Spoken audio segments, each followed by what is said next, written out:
আজকে তোমাদেরকে দেখাবো একটা দুর্দান্ত স্বাদের ইউনিক চাটাকেদার রেসিপি।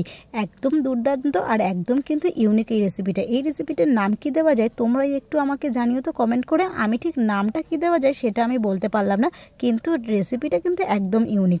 চলো কীভাবে বানিয়েছি দেখা যাক। প্রথমেই এখানে নিয়ে নিলাম কিন্তু ময়দা পরিমাণ মতন। ময়দার মধ্যে দিয়েছি একটু কালো জিরে সামান্য পরিমাণে, এখানে দিয়েছি চিলি ফ্লেক্স, আর তারপর দিয়েছি কিন্তু নুন, আর ভালো করে কিন্তু ময়ামটা দিতে হবে। ময়াম দিয়ে তারপর অল্প পরিমাণে জল দিয়ে ভালো করে কিন্তু একটা ময়দার ডো তৈরি করে নিতে হবে। তো চলো অল্প অল্প পরিমাণে জল দিয়ে ময়দার ভালো করে একটা ডো তৈরি করে নেওয়া যাক। এই রেসিপিটা বানানোর জন্য কিন্তু কয়েকটা সেদ্ধ আলু লাগবে। আগের থেকে আমি আলুটা সেদ্ধ করে নিয়েছি। এবার আলুর খোসাটা ছাড়িয়ে কড়াই তেল দিয়েছি রিফাইন অয়েল। তেলটা ভালো করে গরম হয়ে যাবার পর ফোড়নে সর্ষে আর সাদা জিরে দিয়ে তারপরে কুচানো পেঁয়াজ, কুচানো কাঁচা লঙ্কা, গ্রেট করে রাখা রসুন অল্প পরিমাণে দিয়ে ভালো করে কিন্তু ভাজা ভাজা করে নিয়েছি। পেঁয়াজটা লাল লাল করে ভাজা হয়ে আসার পর এতে এবার সবটা মশলা দিয়ে দিয়েছি। মশলায় এখানে দিয়েছি নুন, হলুদ, জিরের গুঁড়ো আর কাশ্মীরি লঙ্কার গুঁড়ো। সব মশলাগুলো দিয়ে পেঁয়াজটা একটু ভালো করে নাড়াচাড়া করে ভাজা ভাজা হয়ে যাবার পর এবার সেদ্ধ করে রাখা আলুগুলো দিয়েছি। আলুগুলো কিন্তু হাত দিয়ে তোমরা একটু ভেঙে ভেঙে দেবে। দেখো আমিও কিন্তু সেম আলুগুলো হাত দিয়ে ভেঙে ভেঙেই দিয়েছি। তারপরে কিন্তু ভালো করে সব মশলার সাথে আলুটা ভালো করে নাড়াচাড়া করে একদম আলুর ডো তৈরি করে নিতে হবে। তো চলো ভালো করে আলুর ডোটা তৈরি করে নিই। আলুর ডোটা কিন্তু একদম তৈরি হয়ে গেছে দেখো।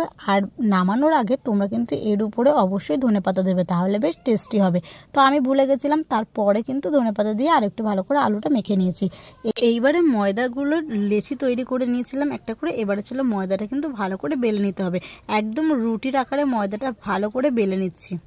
রুটির আকারে তো ময়দাটা একদম আমি বেলে নিয়েছি। এবার কিন্তু মেন প্রসেস, আমি যেভাবে প্রসেসগুলো তোমাদের দেখাচ্ছি তোমরা সেমভাবে ফলো করবে, তাহলে কিন্তু একদম পারফেক্ট হবে। তো আলুর যে ডোটা তৈরি করেছিলাম সেই আলুটা কিন্তু একদম গোলা তৈরি করে নিয়েছি। একটা গোল পুর তৈরি করে নিয়ে তারপরে কিন্তু বেলে রাখা এই ময়দার উপরে আলুর ডোটা দিয়ে দিয়েছি। দিয়ে এইবার চারি সাইড ছুরি দিয়ে কিন্তু কেটে নিতে হবে। ঠিক আমি যেভাবে কাটছি সেইভাবেই কিন্তু তোমরা কাটবে, আর আমি যেভাবেই দেখাবো সেইভাবেই কিন্তু তোমরা করবে। তাহলে কিন্তু অবশ্যই সুন্দর দেখতেও হবে, খেতেও ভালো হবে। তো প্রথমে দেখো চারি সাইডটা এইভাবে কেটে নিচ্ছি। পুরো সাইডটা কাটা হয়ে যাবার পর এবার কিন্তু একটা করে লেয়ার ঠিক আলুর উপর আমি যেভাবে তুলে দিচ্ছি সেইভাবেই কিন্তু তোমরা একটার উপর একটা লেয়ার এইভাবেই সুন্দর করে সাজিয়ে দেবে। তাহলে কিন্তু দেখতেও সুন্দর লাগবে আর খেতেও তো কোনো কথাই হবে না। সত্যি এই রেসিপিটা তোমরা বাড়িতে যদি কেউ না বানিয়ে থাকো তাহলে একবার বানাও। সত্যি কথা বলছি, খুবই সুন্দর খেতে হয়েছিল।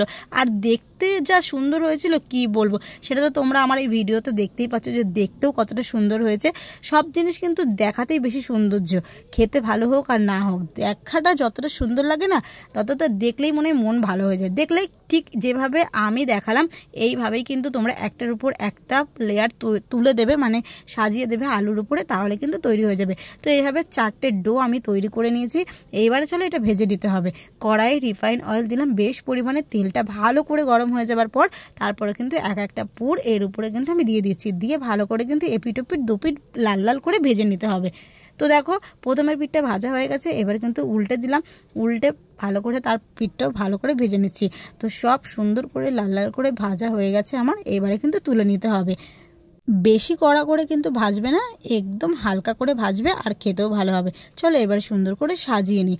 তো দেখো দুটো রাখলাম, আর এর উপরে সাজানোর জন্য কিন্তু বেশি কিছু আমি দিইনি, জাস্ট একটু সস দিয়েছিলাম যাতে দেখতে ভালো লাগে। আর খাওয়ার সময় তোমরা এতে শসা বা পেঁয়াজ যেটাই রাখবে সেটাই ভালো লাগবে। আমি খাওয়ার জন্য এতে শসা ইউজ করেছিলাম, খুব সুন্দর লাগছিল। একটা করে কামড় দিচ্ছিলাম আর শসা খাচ্ছিলাম। সত্যি বলেছিলাম না একদম ইউনিক আর চাটাকাদার রেসিপি তোমাদেরকে আজকে দেখাবো। বলো, তোমরাই বলো কমেন্ট করে এটা ইউনিক আর চাটাকাদার রেসিপি হলো কি না। তোমাদের যদি ভালো লেগে থাকে তোমরাও কিন্তু বেশি দেরি না করে বাড়িতে অবশ্যই বানিয়ে ফেলো। সন্ধ্যের টিফিনের জন্য দারুণ লাগবে। আর সত্যি সবাই খেয়ে তো সুনাম করবে, এতটাই সুন্দর টেস্টি খেতে হয়েছিল। যদি তোমাদের আজকের আমার এই সুন্দর রেসিপিটা ভালো লেগে থাকে তাহলে অবশ্যই কিন্তু কমেন্ট করে জানাতে কেউ ভুলো না। আর যারা ফেসবুক পেজ থেকে আমার ভিডিওগুলো দেখছো তারা প্লিজ আমার পেজটা ফলো করে দিও। আমার পেজের নাম স্বাদে আহ্লাদে। আর যারা ইউটিউব থেকে দেখছো তারা প্লিজ আমার চ্যানেলটা সাবস্ক্রাইব করে দিও। কেমন লাগছে আমার এই রান্নার রেসিপিগুলো আমাকে জানিও। আর তোমরা কে কিরকম ভিডিও দেখতে চাও সেটাও জানিও, আমি আশা করি চেষ্টা করব। চলো দেখা হচ্ছে নেক্সট কোনো রেসিপির সাথে।